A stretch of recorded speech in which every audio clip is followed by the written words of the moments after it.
Hey, it's Lefty. So as you can see, we've got some new equipment. Um, Shout out to my mother-in-law for that. Um,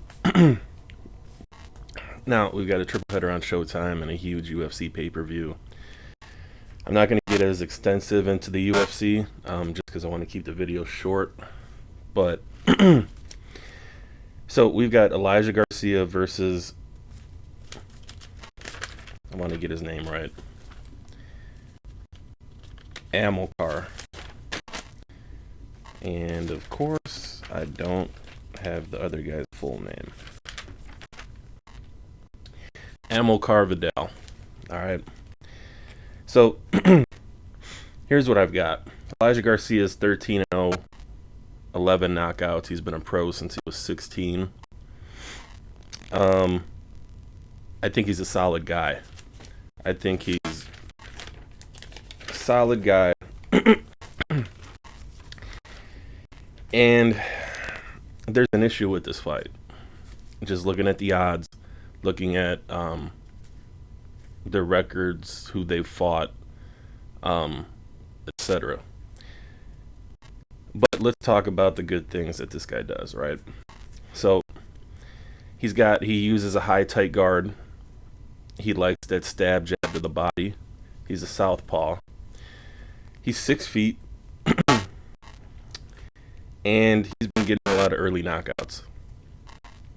He's been 4 rounds 3 times, 5 rounds twice, 6 rounds 1 time. And I'm just going to get into it. He's scheduled for a 10-rounder against a solid pro, undefeated. And he's favored at minus 135. Okay. Now, I did notice some things about him. I looked at some of his previous fights, and his elbow, because of the tight guard that he uses, his elbows can be out in front, which leaves room for body shots, which Vidal loves to throw body shots. He gets a ton of leverage on him. Sometimes he fights like a bigger version of, who's that fighter that Ray Vargas? 3 weeks ago, tall, lanky guy likes to throw body shots. However, his hand placement is a lot better than that 130-pounder.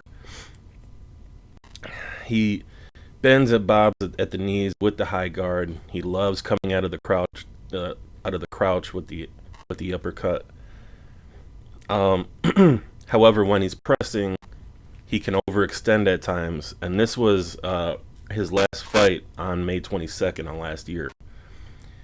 When pressing, he went square a couple of times, so one foot wasn't in front of the other. Both feet were on the same plane. And he dove in with body shots and just bent over the waist, right? That's how you get countered with a hook, or more importantly, an uppercut from your opponent, right? You can't be square, and you have to bend at the knees, so that way your head isn't over, your front foot or your front knee. I watched, like 4 or 5 of his fights, and I didn't see a single feint. I didn't see a single feint. Feints are important because, if you work off the feint, the guy makes a defensive move, and then you counter that defensive move with offensive of your own, which basically frees you up to get extra offense in, and extra offense that the other guy might not see coming, right? And off the feint, you could kind of see what he's going to do on defense before he actually does it the next time you do it, right? That's how you time somebody. Sorry. So, also, I've seen at times that his head is on the center line with no pivot, and he's straight back and forth. Also, another thing, and I know this is basic stuff, right? And because he's 19 years old and turned pro at 16 and didn't have much of an amateur career, he would have learned this stuff without his professional record being at stake. But he's been in with guys that he's been able to get out of there in a way that they won't test him like the guy he's fighting tomorrow. Okay? And it's not a knock on the kid. You know, it's prize fighting. You fight for the prize, right? You fight for money. I can't knock him for trying to get the bag on Showtime. However, I can knock his trainer and his manager, his trainer for not getting these things out of his game before he stepped up against a solid guy. And I can knock his manager for making these fights too soon. At 19 years old, without going, you know, with only going 6 rounds once, and you schedule him for a 10-rounder to open up Showtime, like, what are you doing? You know, and he's trained and managed by his dad and his grandfather, from what I read. So that therein lies the problem.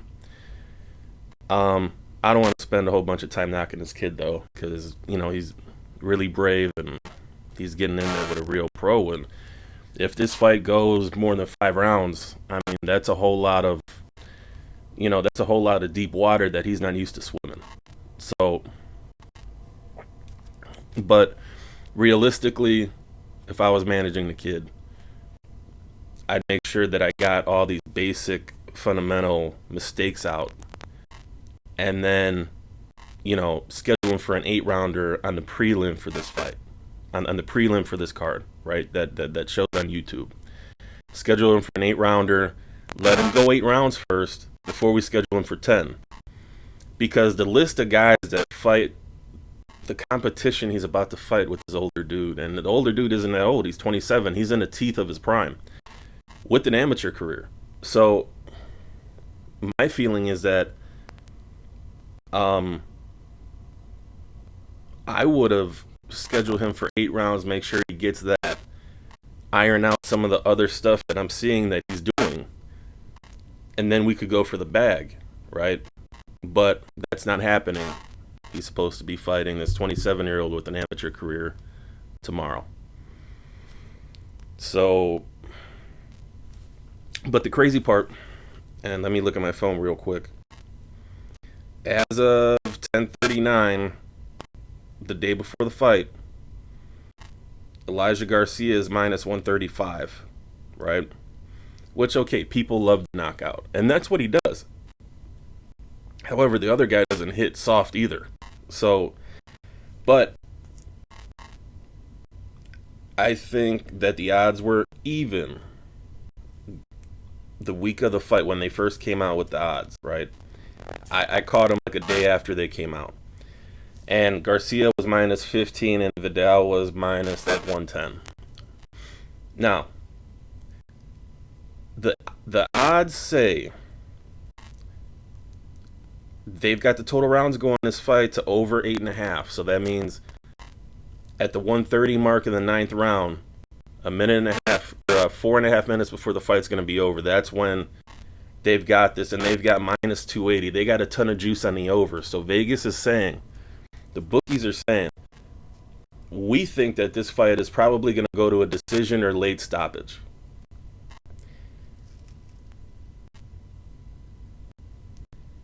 And to go the distance, to go the full 10, they've got it at minus 205. Now, they've got Garcia by decision at plus 210, and they've got Garcia at plus 260 for KO. So they're saying there's more of a probability that Elijah Garcia wins by decision. That this kid who's only been 6 rounds one time is going to go and win a decision against a more experienced guy in his prime that has his man strength, that's undefeated. Meanwhile, they've got Vidal at plus 190 for a decision. So they're saying this fight's going to blow out the over. It's probably going to go to a decision. And the guy that's favored to win a decision isn't the favorite in the fight. Which tells me that the odds came out and they seen a ton of action on the kid, Elijah Garcia. They seen a ton of action on him, and they had no choice but to make him the favorite, even though it doesn't make much sense. Which means a lot of casuals are betting on this kid because of the knockouts and the highlight reel he's got, or maybe all his cousins are, you know, betting on the fight. I don't know, and they're like, yeah, he's gonna win. We don't know how, but he's gonna win. Now, if Elijah Garcia goes in there at 19 years old and beats this undefeated stud that's been through hell in his life and has an amateur career and has fought on Showtime before, then you know what? More power to him. You know, I just think it really says something if you only been 6 rounds once and they schedule you for a 10 rounder against a guy you're about to fight. And if he performs and gets him out early, that says something. Or if he wins a decision against this guy and he's been 4 rounds more than he's ever been, then that says something too, and the kid is special. However, special fighters don't come along that often, right? To be 19 years old and beat this vet that he's supposed to beat, or that they got him favored to beat, that's something that we see very rare, like the Fernando Vargases of the world, and the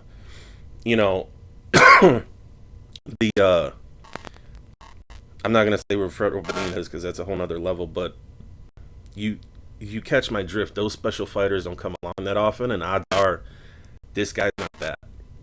From what I've seen, he's got a ton of work to do to get there. I would love to see this kid develop and work on stuff until he's 22, 23, and then see where he is then. But he's 19 now. That's not who he is right now. So there's a ton of value in picking Vidal in this fight because he's the underdog. You're not paying any juice. And the secondary odds, the prop bets or whatever, they make no sense. So I'm going to go with Vidal. And I don't know if it's going to be by decision. I mean, if I was training Vidal real quick, because this video is already running long. If I was training Vidal, I would tell him to utilize movement early for the first 4 rounds. Jab, feint, get on your stick and just box this dude the first half of the fight, right? You're still trying to win rounds, right? But even if it's 3-2 the kid's way at 5, you got a whole nother half of the fight that this kid has never seen in his life to go to work. And once he gets that initial burst out, once he gets that initial energy out, that's when your fight starts. So that's what I would tell him. Because this kid needs to be set to throw as well. So I hope that Vidal's working on moving and boxing for the first half of this fight and doesn't fight this kid's fight early, because that's his path to victory, is you fighting his fight and then you basically drain yourself of energy and now you're both tired in the second half of the fight where you're giving him a chance. Let him get tired. That's what I would tell him, right? If I'm Vidal, I'm also being wary of the body shots and the uppercut. Well, both of these fighters, because they utilize high guards, the body shots and the uppercut and the straight punches are going to be a problem. And from what I've seen, I think Vidal has the better front footwork. So he's going to be the guy that can step around this kid. Because the kid's also fought in like 18-foot rings from what I've seen. Like the rings he's using are different than what he's going to be facing come fight night. He's been fighting in kind of small rings and club shows and stuff. So that's my prediction for the fight. I'm going Vidal, and I'm not including him in a parlay. Just because he's the underdog, I'm going to have that be its own separate bet. And I'm going to continue with my picks right now. Up next, we got Jared Hurd coming back. He's in the co-main event, and he's lost his last fight. He's been pretty much like ever since he had this war with Arislandi Laura, he hasn't been quite the same guy. Okay, and maybe that's a little bit unfair, but from what I've seen, there's a little bit of a drop off. And he lost his last fight to a guy he had no business losing against, but he had lost his dad 3 months prior to the fight. And I don't know where he is with his money situation or whatever, and why he went through with the fight after that. But to each his own. He had a good purse for taking that fight. So, but now he's a year or so removed from that. He's a minus 400 favorite. And, if he loses against this guy, there's nowhere really to go, right? He's in his second weight division. He was a huge 154 guy. Now he's at 160, where, he's not as huge, but he's still pretty big, man. He's a big 160. He doesn't fight like that all the time. I mean, you're going to see he's going to be in there, trying to shoulder roll. He's going to be there to be hit at times, but his power usually wins it out for him. The guy who he's fighting against, his last name is Resendez. The thing that makes me pause about this fight is Hurt hasn't been, the best version of himself coming into the fight, right? He's been easier to hit, and, but you don't know what's going on in his personal life, right? So we'll see. He's an overwhelming favorite to win, but the guy that he's fighting started his career at 175. So, which means he probably naturally walks around in the 180s, which is probably where Hurd walks around, to be honest. So Hurd doesn't have the size advantage that he thinks he's going to have, or that he's usually had. But he's not fighting the level of fighter that he should be losing. So we're going to go with Hurd. And if Hurd loses as a minus 400 favorite on the co-main event of Showtime, he should probably retire. But we're going to take a flyer on him, including him in our parlay, because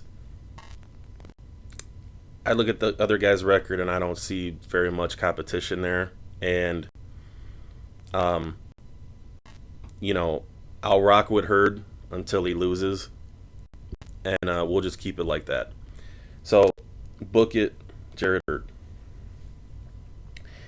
Next, we got Brandon Figueroa. I'm going to get the most updated. So, Figueroa was minus 330 earlier this week. He's at minus 280 right now. So, some money went Magsayo's way in the last 5 days or so. Both these guys I've seen a ton of tape on. Magsayo has been 10 rounds 3 times. He's been 12 rounds 4 times. He lost against Ray Vargas. Ray Vargas has some defensive deficiencies that we've already covered, and he's lost because of those deficiencies. Ray Vargas is 5'7", 70 with a 70-inch reach. And Brandon Figueroa is 5'8", 72-inch reach. Now, do I think Figueroa is going to use his height and his length in this fight all the time? No. He might use it 25% of the time, but this tells me he has options. Okay, in his last fight, he threw fewer punches because he's usually in the 80, 90 range or whatever. He threw about 60 to 70, but he sat down more on his shots. Figueroa is known for his gas tank, but for whatever reason, in a post-fight interview for his last fight that he sat down on his punches for more, he admitted that he was a bit tired, after the fight. So that kind of alarms me. Was it his training? Was it that he's cutting too much weight? Was it, I don't even know if his last fight was at 122 or 126, but if it was at 126, you already moved up the division, so you can't complain that you're depleted from the weigh-in, right? Brandon Figueroa has his own defensive deficiencies, but they're different than Ray Vargas. Ray Vargas is inside with his hands down at times, trying to throw combinations and trying to back out, chin up, and he gets caught, and then he gets tired the last the last 4 rounds of a 12-round fight. Figueroa is better inside than he is outside, and can fight as a southpaw or orthodox fighter. However, from what I've seen, he's better as a southpaw than he is a right-handed fighter. So he's great at cutting off the ring as a southpaw, but fighting as a southpaw, he lines himself up for the Magsayo right hand, which is exactly what Mark Magsayo is trying to land, right? So, but Brandon Figueroa has beaten guys like Magsayo before, right? So he beat off the top of my head. I usually, dang, dude, the guy that we picked up 2 weeks ago, the Lefty. What's his name? He's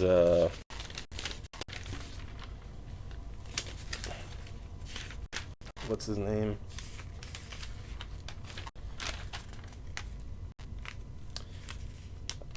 Luis Neri. Jeez. Luis Neri is a similar fighter to Magsayo. Short, explosive. Like I said, Magsayo is only 5'6", 68-inch reach, if that. So he's fought guys like him before, except Magsayo's orthodox, Luis Neri's southpaw, right? But that short, compact guy, he's fought guys like that before. And, in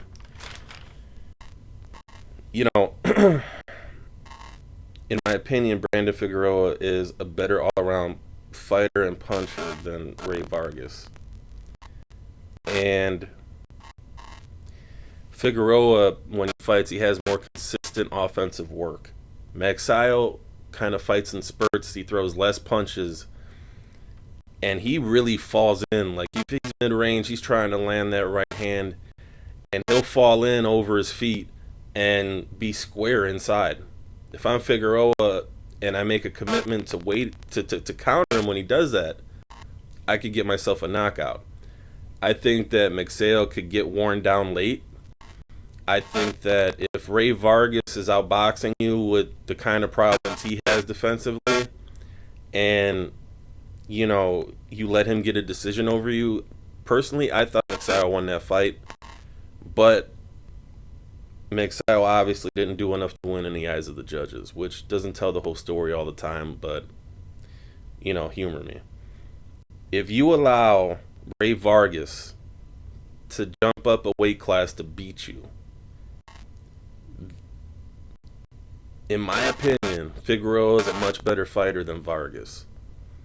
And he's fought better competition than Magsayo has. Fulton, the guy that Brandon Figueroa fought last, or 2 fights ago, about a year and 4 or 5 months ago, November 2021? November 2021, that fight was brutal. I mean, I thought that he beat Fulton going away in that fight, but Fulton is one of the best boxers in the world. Magsayo isn't that. He's got skill, but he doesn't have Fulton's skill. And he's got power, but does he have a ton more power than Neri? I would say no. Not if you've been 10 rounds 3 times and 12 rounds 4 times. However, I think if Figueroa doesn't watch himself early, the first half of the fight, Magsayo could land something that he doesn't see coming and could get hurt. But Figueroa has never been down, and I don't think his chin's going to fail him in the main event. However, it is boxing, and that is why we watch these fights and don't just look on BoxRec at someone's record. So, as long as it lasts, I expect Figueroa and Magsayo to be an excellent, excellent fight. However, I think that from what I've seen on tape and from what these fighters' strengths are and their weaknesses are, I think Figueroa has a much better chance to win, and that's what the odds reflect. So on one on the parlay, I'm going Hurd, and I'm going Brandon Figueroa at something like minus 130, minus 150 odds, and I'll pay the juice for that. But on a separate single bet, I'm gonna go for Amilcar Vidal at plus 105. So just in case if Vidal loses, I don't lose everything on the parlay. Now, units wise, I'm probably gonna use 25% of my total account on this and see where we end up, because we've been building. We 4x'd our original deposit, and we're gonna see where we land. As far as UFC, I'm not gonna get too much into it. The video's already long. Huge card. In the co-main event title fight, we've got Shevchenko against Grasso. Shevchenko was rough in her last fight. From what I've seen, it looked like she was losing a fight. However, we're not going to trust Shevchenko to, we're going to see what's going on, right? There's some intrigue about the co-main event. Has Shevchenko fallen off? We're going to see Saturday. But we're going to bet on the fight starting round 2. So when the bell rings at round 2, that's when we win that leg of our parlay, okay? John Jones is coming back after 3 years against Cyril Gane. John Jones is at a minus 150 favorite after 3 years off, and him jumping up to the heavyweight division, and he's weighing around 240, 250. All right.